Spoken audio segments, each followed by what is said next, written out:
सर्वेभ्यो नमः। योऽन्तः प्रविश्य मम वाचमिमां प्रसुप्तां सञ्जीवयत्यखिलशक्तिधरस्वधाम्ना अन्याश्च हस्तचरणश्रवणत्वगादीन् प्राणान्नमो भगवते पुरुषाय तुभ्यम्। संस्कृतं भारतम् इत्यस्मिन् आमुखपटले एकवारं पुनः भवतां समेषां हार्दं स्वागतम्। अयि भो मित्राणि, ह्यस्तनदिने ब्राह्ममानविषये चर्चा प्रवर्तमाना आसीत्। तत्र कृतादियुगानां मानानि अभाषित। सम्प्रति ब्राह्ममानम् उच्यते मया। तत्र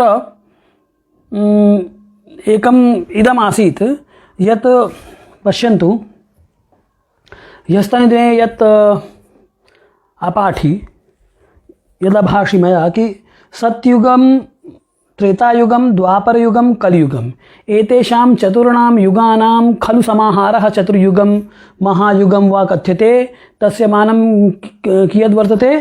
तो 20,000,340 तस्य महायुगस्य मानं खलु। पुनश्च किमुक्तं कि मनुक्षमा नगैर्युगैः, मनुः क्षमा नगैर्युगैः, कि क्षमा और नगैः अर्थात एक सप्ततिभिः महायुगैः एकः मनुः, अर्थात एक सप्तति महायुगान् यावत् एकः मनुस्तिष्ठति इति भावः खलु। ये मतलब हो गया। पुनः इदमपि उक्तं यत् एतेषु चतुर्षु युगचरणेषु संध्या अपि प्रवर्तते। संध्यासंध्यांशौ अर्थात आदिसंध्या अंत्यसंध्या च। तत्र आदिसंध्या एतेषां यन्मानं वर्तते ततः द्वादशांशमितः तस्याः आदिसंध्यायाः मानं, तथैव अंत्यसंध्यायाः मानमपि द्वादशांश तुल्यमेव खलु। तो ये बातें कल हमने कही थी। अब उसमें एक बात और है, वो ये है कि जो कल एक ये बात आई थी कि इन्होंने ये बोला था कि खखा प्रदंत सागरैर युगाग्नि युग्म भूगुणैः, अर्थात कि खखा यदिदं मानं वर्तते खलु महायुगमानं, तन्महायुगमानम् एकत्र चतुर्भिः अपरत्र त्रिभिः द्वाभ्याम् एकेन च संगुण्यते चेत् एतेषां कृतादीनां मानानि आगच्छन्ति, लभ्यन्ते वा खलु। तर्हि तत् कथं? तो ह्यस्तनदिनेपि अहम् अवोचं यत् प्रत्येकं युगचरणमाश्रित्य अनुगुण्य यावन्तः युगचरणाः धर्मचरणाः प्रत्येकस्मिन् युगे सन्ति तदनुगुणमेव तस्य युगस्य मानं कालमानं वर्तते। कि एक महायुग जो है, उस महायुग में मान लीजिए कि सतयुग के मान की हम बात करें तो चूंकि सतयुग में धर्म के 4 चरण थे, त्रेता में 3, द्वापर में 2 और कली में 1, तो इस प्रकार से कुल मिला के 4, 3, 7, 2, 9 और 1, 10 धर्म चरण हो जाते हैं। धर्म के 10 चरणों में एक ये महायुग बीत जाता है। और फिर वही बात कही जाएगी कि जब 10 चरण ही महायुगम तो एकेन चरणेन किम, तो महायुगम डिवाइडेड बाई 10। और फिर 4 चरणों के द्वारा अगर हमें सतयुग का मान जानना है तो 4 चरणों में जानेंगे, क्योंकि 4 चरण धर्म के व्यवस्थित थे सतयुग में, तो इसलिए 4 चरणों से सतयुग का मान जान लेंगे। तो ये प्रदर्शित करने का खाली अभिप्राय केवल मात्र इतना ही था कि सतयुग असत इत्यादि जो युग हैं, सतयुग है, त्रेता युग है, द्वापर युग है, इनका मान हम कैसे निकालें। एक तो ये बात हो गई। इसको कल भी हमने थोड़ा बहुत कहा था, इसको मैंने आज भी इस प्रकार से कह दिया। अब एक बात और जो कहनी है वो क्या है कि यद्यपि चाहे वो चतुर्युग हो और चाहे वो महायुग हो, इनमें क्या है कि जो चाहे दिन प्रमाण भी हो, तो इनमें दिन का अथवा युग के चरणों का जो 12वां हिस्सा होता है वो उनकी आदि संध्या होती है और 12वां हिस्सा उसका अंत्य संध्या होती है। चाहे आप दिन की बात कर लीजिए, चाहे आप, इसीलिए रामाचार्य ने संध्या त्रिनाड़ी प्रमितार्क बिंबाद अर्धोदितास्ताद ऊर्ध्वमेतत् ये संध्या का मान कहा है। मतलब कि जहाँ पे दिन का मान 36 घटी है वहाँ पे 3 नाड़ी यानी 12 या 36 12वां हिस्सा हो गया ना, तो 3 नाड़ी संध्या मानी है रामाचार्य ने, जहाँ पे दिनमान 36 है। या जब दिनमान 36 होता है, जहाँ पे भी वो, ये बात भी सही है और जब ये भी सही है, क्योंकि हर जगह और हर समय ये मान 36 घटी का नहीं हो सकता। तो खैर, तो इसकी चर्चा आगे जब हम लोग करेंगे आएंगे तो उस बात को कहेंगे। लेकिन कहने का मैंने ये जो बोला, ये कहने के पीछे हेतु यही था, बताना यही था मुझे कि दिन का भी जो 12वां हिस्सा है ना, दिन डिवाइडेड बाई 12, दिन का जो 12वां है, दिनमान का जो 12वां हिस्सा है वो भी कहलाएगा, संध्या कहलाएगा। ठीक उसी प्रकार से युग के, चाहे आप सतयुग ले लीजिए, द्वापर ले लीजिए, त्रेता ले लीजिए, कलयुग ले लीजिए, इन सब का भी जो 12वां हिस्सा है वो क्या कहलाएगा, वो उनका संध्या मान कहलाएगा। ठीक, आदि संध्या और फिर उतना ही अंत्य संध्या हो जाएगी। लेकिन मनु की जो संध्या है, अच्छा एक बात और है कि ये जो महायुग होते हैं, महायुग की जैसे ही समाप्ति हुई, महायुगस्य समाप्ते है अनंत, महायुग, एक महायुग का मान कितना बताया, तो 43,20,000 सौर वर्ष। तो ये जो 43,20,000 सौर वर्ष हो रहा है, जिसमें कि एक महायुग यानी कि सतयुग, त्रेता, द्वापर और कली, तीन चारों बीत जा रहे हैं, इस महायुग की समाप्ति पे प्रलय होता है। जल प्लव है, वो जो प्लव होगा महायुग की समाप्ति पे, तो वो उसमें धरती थोड़ी माने पृथ्वी पर जल ही जल हो जाएगा। पृथ्वी संपूर्ण पृथ्वी पर जल नहीं होगा, बल्कि कुछ हिस्सा पृथ्वी का जलमय हो जाएगा। ये महायुग की समाप्ति पर ये बात उन्होंने कही। अच्छा, यानी कि ये जो कृतयुग आपका जो कलयुग चल रहा है, इस कलयुग की समाप्ति जब होगी तो कलयुग की समाप्ति पर ये स्थिति बनेगी। ठीक, अच्छा, फिर उन्होंने ये कहा कि एक महायुग से दूसरे महायुग में जब आप आते हैं तो ये स्थिति है जिसे प्रलय कहा। अच्छा, फिर ये जब 71 महायुग हो जाते हैं तो 71 महायुग का एक मनु होता है। ठीक है, जिसको हम मनवंतर भी बोलते हैं, वैवस्वत नाम के मनवंतरे एवं उच्यते खलु। तो आप देखिए मनु का मान, देखिए यहाँ देखिए, ये ऐसे है कि ये हो गया प्रथम मनु, यहाँ से आरंभ हो रहा है, जो ये ब्लू लाइन मैंने बना रखी है ना, ये प्रथम मनु मान लीजिए। तो इस प्रथम मनु से लेकर और ये आपका द्वितीय मनु, देखिए रेड लाइन से यहाँ लिखा हुआ द्वितीय मनु, ये है आपका। तो ये है द्वितीय मनु और ये है प्रथम मनु। तो इस प्रथम मनु से द्वितीय मनु के बीच का जो काल है, यही क्या कहलाएगा, यही मनवंतर कहलाएगा। अच्छा, फिर एक बात और है कि जैसे ही प्रथम मनु यहाँ से लेके अब ये है ना, देखिए एक बात ध्यान से देखिएगा, वो ये देखना है कि ये जो प्रथम मनु यहाँ से आरंभ हुआ और ये जो हरित लाइन है ना, रेखा, यहाँ पे आके समाप्त हो जाता है। ये है मनवंतर यहाँ से लेके यहाँ तक का। तो जब ये प्रथम मनु समाप्त होगा और द्वितीय मनु जब आरंभ होगा, द्वितीय मनु आरंभ हो रहा है यहाँ इस जगह, तो इस प्रथम मनु के समाप्ति और द्वितीय मनु के आरंभ के बीच का जो ये खंड है, इसे ही हम मनुसंधि बोलते हैं। और इस मनुसंधि का मान कितना है, तो क्या इसका मान दिन के 12वें हिस्से के समान जिस प्रकार से संध्या है वो है, क्या युग के 12वें हिस्से के समान जिस प्रकार से है उस प्रकार से क्या इस मनवंतर का 12वां हिस्सा, तो कह नहीं, वो नहीं, बल्कि जो ये मनु संधि हो रही है, यानी जहाँ एक मनु समाप्त हुआ और उसके बाद दूसरा मनु आरंभ हो रहा है, इसके बीच का जो हिस्सा है, जब महाप्रलय होता है, ये प्रलय नहीं बल्कि ये महाप्रलय का काल है। तो संधि प्रोक्तो जलप्लवः, ऐसा बोला है सूर्य सिद्धांतकार ने कि संपूर्ण पृथ्वी जलेना आप्लाविता भवति, परिपूर्णा भवति है।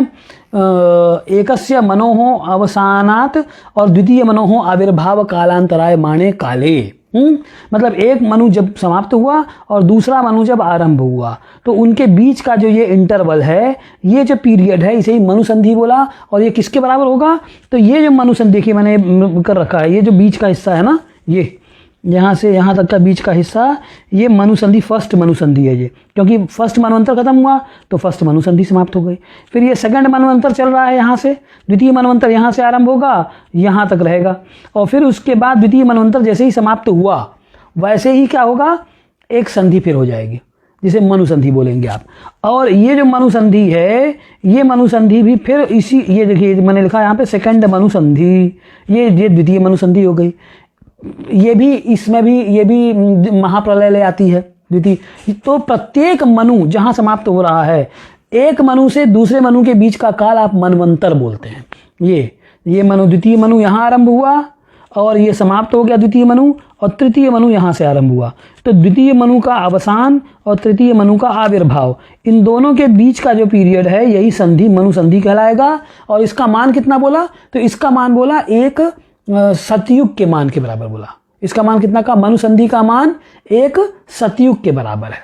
ठीक, ये बात विशेष है।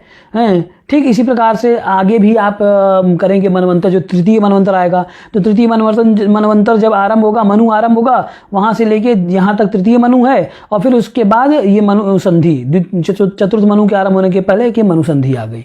तो इसमें भी ठीक उसी प्रकार से यह मनुसंधि भी जो होगी, ये इसमें पूरा पृथ्वी मही जलेन पूर्णा भवति अथ च योयम कालः वर्तते मनुसंधि कालः असौ मनुसंधि कालः कृतयुग समकालिकमेव कृतयुगाब्दः कृताब्द संख्यस्तस्यान्ते संधि प्रोक्तो जलप्लवः। ऐसा सूर्य सिद्धांतकार कह रहे हैं कि कृतयुग के समान, सतयुग के समान काल का ये कालखंड होता है। यानी कि कुल मिला के मतलब क्या हुआ कि एक जो मनुसंधि होती है वो सतयुग के मान के बराबर होती है, सीधी सीधी बात।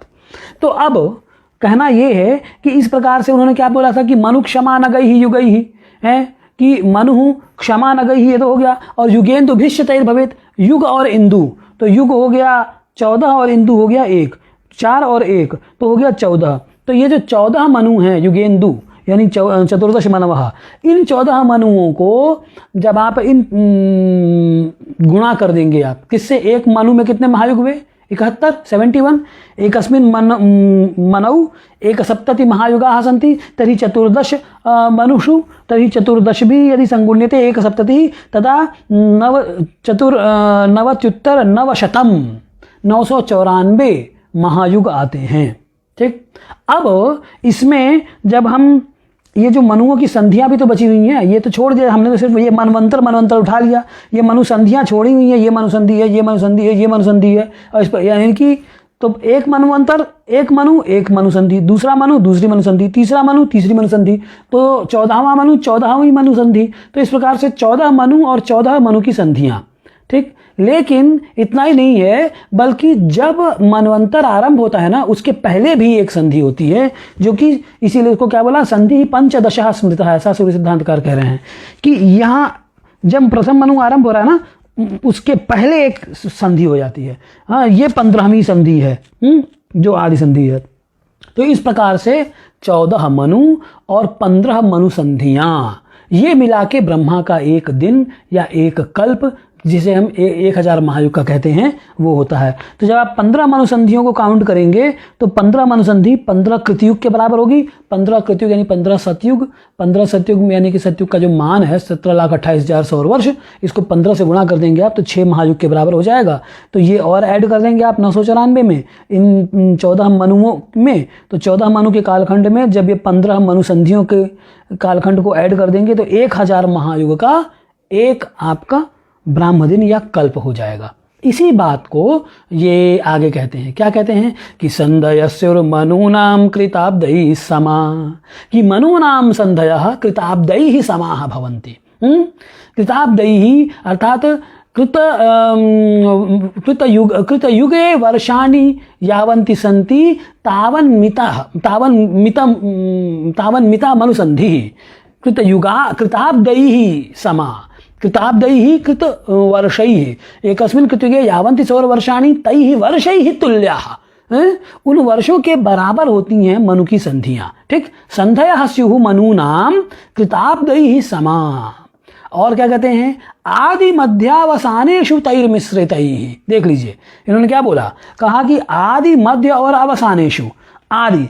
तो जो मैंने पहले संधि बोली थी, यानी कि जब मनु आरंभ हो रहा है, मनवंतर आरंभ हो रहा है, तो मनवंतर से प्रथम मनो आविर्भाव कालात् प्राक एका मनुसंधि वर्तते, योयम मनुसंधि वर्तते असौ 15 15वीं, यानी आदि संधि बोल दिया, ये यहाँ पे है। तो इसलिए उन्होंने क्या बोला, उन्होंने ये कहा कि आदि मध्यावसानेषु, आदि मध्य और अवसान, आदि में हुआ, मध्य में भी संधियां हैं और अवसान अंतिम में भी, जैसे ही 14वां मनु समाप्त होगा तो चतुर्दश मनो समाप्त अनंतरम पुनः चतुर्दश मनुसंधि, ठीक हो जाएगी हैं। तो इस प्रकार से आदि मध्यावसानेषु तैहि मिश्रितैहि, तो तैहि अर्थात तैहि मनुसंधिभिः मिश्रितैहि स्यात् युगानां सहस्रम दिनम वेधसः, युगानां सहस्रम, महायुगानां सहस्रम अर्थात 1000 महायुग, उसका वेधसः दिनम, वेधसः अर्थात ब्रह्मणः दिनम, ब्रह्मा जी का एक दिन कितना हो गया, 1000 महायुग का हो गया, ठीक है। उसी को उन्होंने क्या कहा कि युगानां सहस्रम, युगानां सहस्रम, युगानां सहस्रम वेधसः अर्थात ब्रह्मणः दिनम, ठीक। सोपि कल्पः, तस्य किं नाम, तस्य अपर संज्ञा का वर्तते, तो कल्पः इति, ब्रह्मणः दिनम इत्यस्य कहा, इत्यस्य अपर नाम वर्तते कल्पः, अर्थात एकस्मिन् कल्पे 1,000 महायुगाः भवन्ति, महायुगानि भवन्ति इति भावः, ठीक। एक कल्प में 1000 महायुग होते हैं, तर्हि एक सहस्र महायुगैः एकः कल्पः संपद्यते, एक जो कल्प है, यानी अच्छा वो जो एक कल्प है वो क्या हुआ, वो एक कल्प कितने के बराबर हुआ, तो वो जो आपका 43,20,000 सौर वर्ष है ना, ये जिसमें जो एक महायुग में हो रहा है, इसी में को आप 1000 गुणित कर दीजिए, यानी कि इसमें 3 शून्य और बढ़ा दीजिए, तो 3 शून्य और जब बढ़ा देंगे तो 4,32,00,00,000 सौर वर्ष का हो जाएगा एक कल्प, ठीक।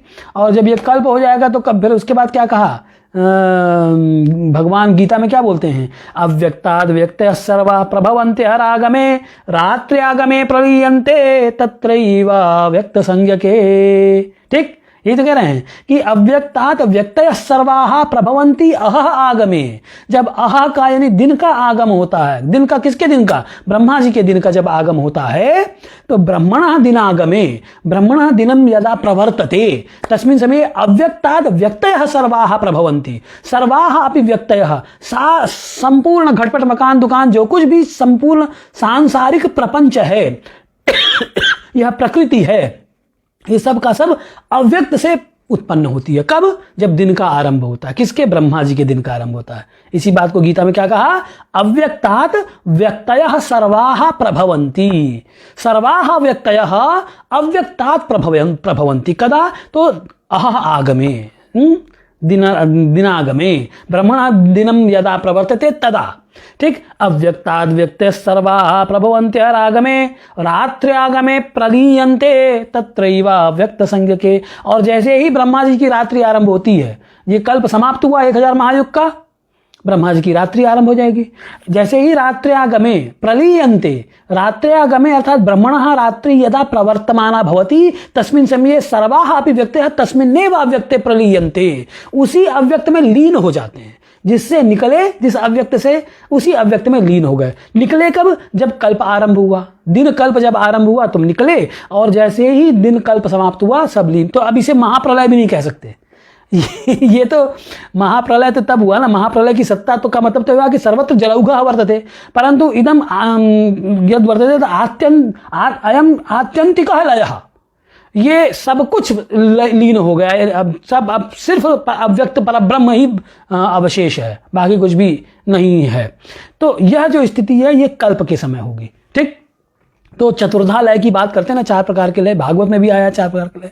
तो वो जो भागवत का वचन है वो ज्योतिष के वचन से इतर तो नहीं होगा, तो वहाँ जो चतुर्धा लय की बात कर रहे हैं, एक तो दैनंदिन जो लय है, यानी प्रतिदिन जो व्यक्ति या प्राणी उत्पन्न हो रहे हैं, मर रहे हैं, ये दैनंदिन लय हो गया है। एक ये आपका जो महायुग की समाप्ति पर लय हो रहा है, फिर एक ये मनवंतर की समाप्ति पर जो है महाप्रलय हो रहा है, और अंतिम जो है जब सब कुछ लीन हो गया, उसी अव्यक्त में समाहित हो गया, आत्यंतिक लय जिसे कह रहे हैं।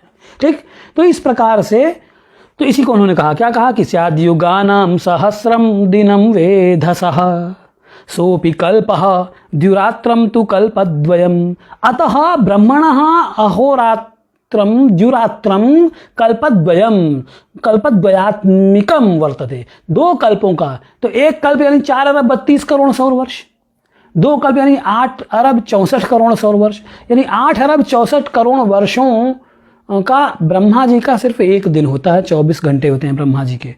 फिर आगे क्या कहते हैं, शतायुश्शतानंद एवं प्रदिष्टस्तदायुर्महाकल्प इत्युक्तमाद्यैः यतो नादिमानेश कालस्ततोऽहं न वेद्म पद्मोद्भवाये गतास्तान्। क्या कहते हैं कि शतायु शतानंद एवं है कि शतायु शतानंद कि 100 वर्ष की आयु होती है ब्रह्मा जी की, और एवं प्रदिष्ट एवं प्रकारेण कथम अर्थात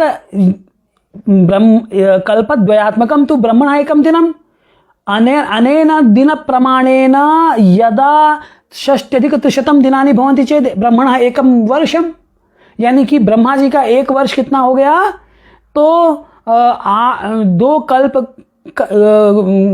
कल्प में 360 का गुणा कर दीजिए, यानी कि 720 कल्पों का ब्रह्मा जी का 1 वर्ष होगा। ठीक, 720 कल्पों का ब्रह्मा जी का 1 दिन है। इसीलिए हम क्या अभी तो ये चलिए अब आगे आएगा, उस बात को भी कहेंगे। तो 720 कल्पों का ब्रह्मा जी का 1 वर्ष है, और इस प्रकार से जब 100 वर्ष बीत जाएंगे, यानी कि क्या मतलब हुआ इसका कि 72,000 कल्पों का एक ब्रह्मा की आयु है, क्योंकि 100 वर्ष का है इन्होंने। तो कि शतायु भवति, शतम आयु वर्तते यस्य सह शतायु, तो शतायु वर्तते शतानंद एवं प्रदिष्टः तदायु महाकल्प इत्युक्तमाद्यै। जो तो जब एक ब्रह्मा के 100 वर्ष पूरे हो जाएंगे तो उसको महाकल्प कह रहे हैं। किसे महाकल्प कह रहे हैं, एक तो कल्प हो गया ये हमारे लिए जब संपूर्ण प्रकृति लीन हो जाती है उस परब्रह्म में, तो वो कल्प है, वो ब्रह्मा जी का आधा दिन हो गया। लेकिन जब ब्रह्मा की आयु समाप्त हो जाती है तो उसे महाकल्प कहते हैं। तो इसे ही कह रहे हैं कि महाकल्प इत्युक्तम आद्यैः आचार्यैः प्राचीनाचार्यैः तस्य महाकल्प इति संज्ञा अभ्यधायि यतः अनादिमानेश कालः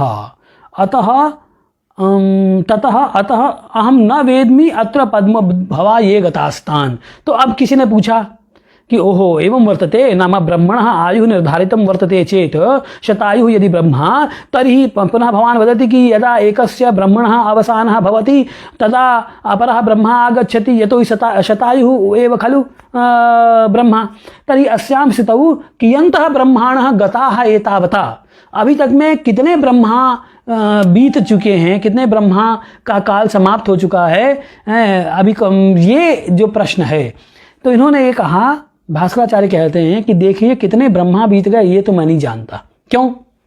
क्योंकि अनादिमानः एषः कालः, यह जो काल तत्व है ये अनादि अनंत है। महाकाल जो हैं उनकी लीला है उस काल की इयत्ता करना, न कोपि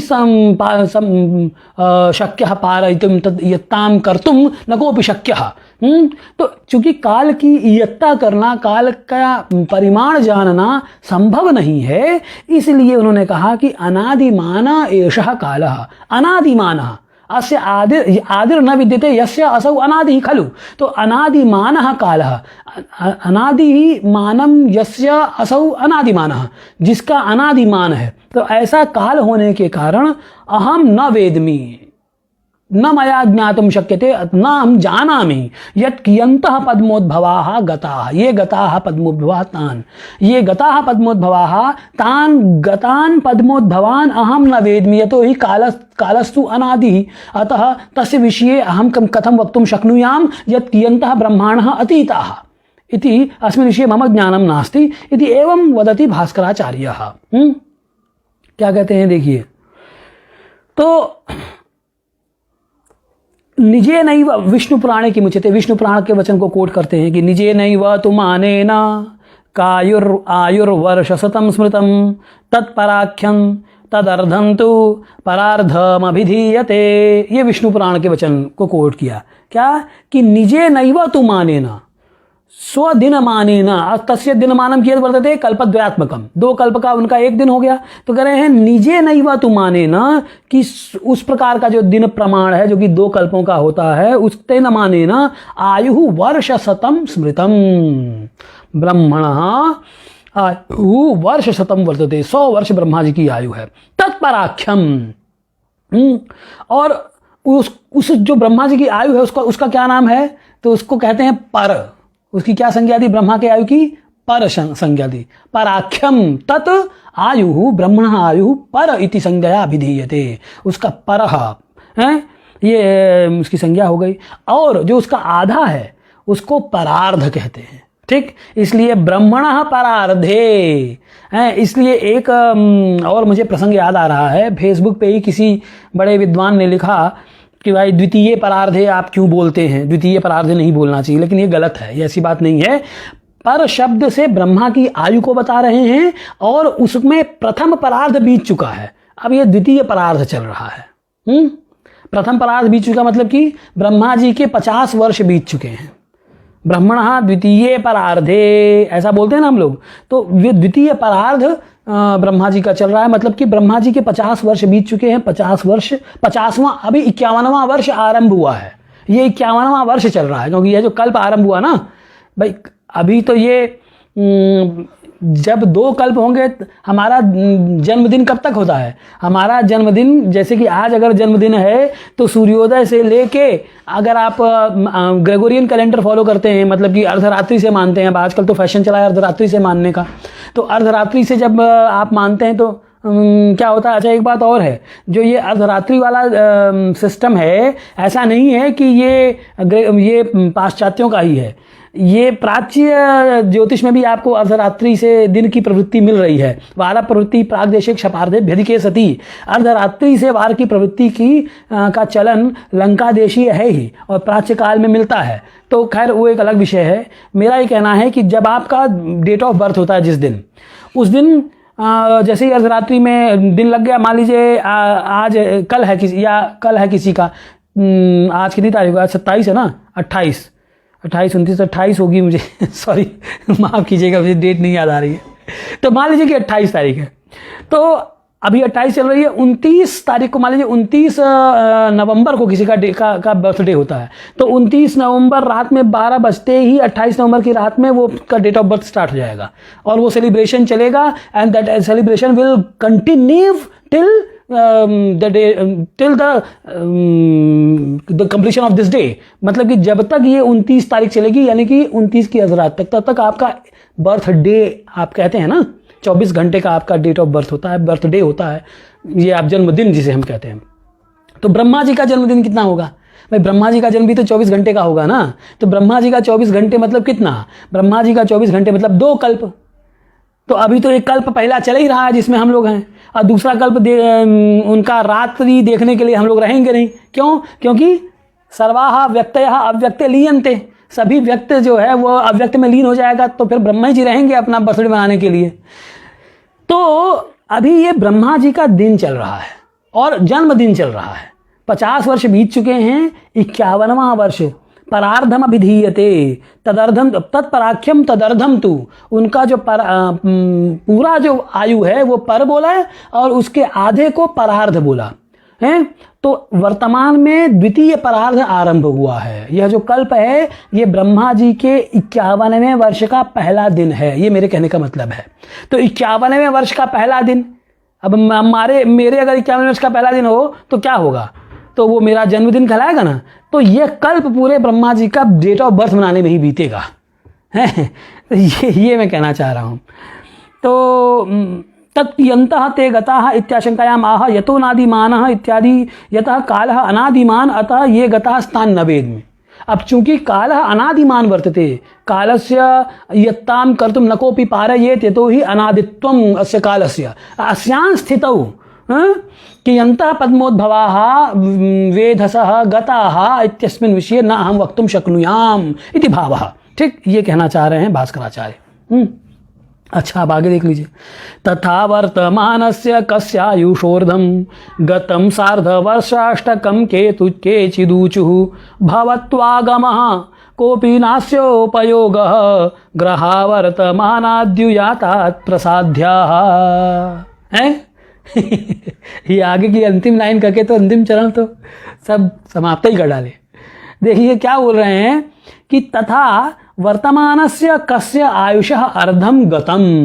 मैंने बोला ना आपसे कि वर्तमानः यह ब्रह्मा तस्य वर्तमानस्य कस्य कः ब्रह्मा, तो वर्तमान तथा अर्थात एवं प्रकारेण कथम नाम कल्पद्वयात्मकेन एकं दिनं पुनश्च 63,600 दिनैः अर्थात 20,000 कल्पैः एकम वर्षम ब्रह्मणः, और फिर उसको जब आप 100 से गुणा कर लीजिए तो उतने कल्पों का यानी 72,000 कल्पों का ब्रह्मा जी का एक ब्रह्मा की आयु हो रही है। तो तथा इस प्रकार का जो गणना है, इस गणना के आधार पे वर्तमान जो क है, वर्तमान जो ब्रह्मा है, इस वर्तमान ब्रह्मा की आयुषः अर्धम इतम गतम, उनकी आयु का आधा बीत गया। ठीक, अब वो यंग नहीं रहे, he is not young. Rahul Gandhi नहीं है ना, सॉरी। तो कस्य आयुषः अर्धम इतम, आयु का क के ब्रह्मा जी के आयु का आधा बीत गया, या अर्धम गतम, आधा बीत गया। और सार्धवर्षाष्टकम केचिदुचुः, परंतु केचिद कुछ जो लोग हैं, दो मत चलते हैं इसमें। एक मत कहता है कि नहीं साहब ब्रह्मा जी के 50 वर्ष पूरे हो गए हैं जो वर्तमान में ब्रह्मा हैं, और दूसरे लोग क्या कहते हैं, दूसरे यानी कि इसीलिए हम लोग क्या संकल्प में बोलते हैं, पहले मत को ही मानने वाले ज्यादा हैं, इसीलिए हम लोग क्या कहते हैं, हरि ओम हरि ओम हरि ओम मम तत्सदिति ब्रह्मणो परार्धे हैं, ब्रह्मणो परार्धे। तो अब कुछ कहते हैं कि द्वितीय परार्ध मत बोलिए, लेकिन द्वितीय परार्ध बोलने में बुराई नहीं है, क्योंकि संपूर्ण की पर संज्ञा है ना। तो प्रथम परार्ध बीत गया और दूसरा परार्ध चल रहा है, इसलिए ब्रह्मणा द्वितीय परार्ध है, ऐसा हम लोग बोलते हैं।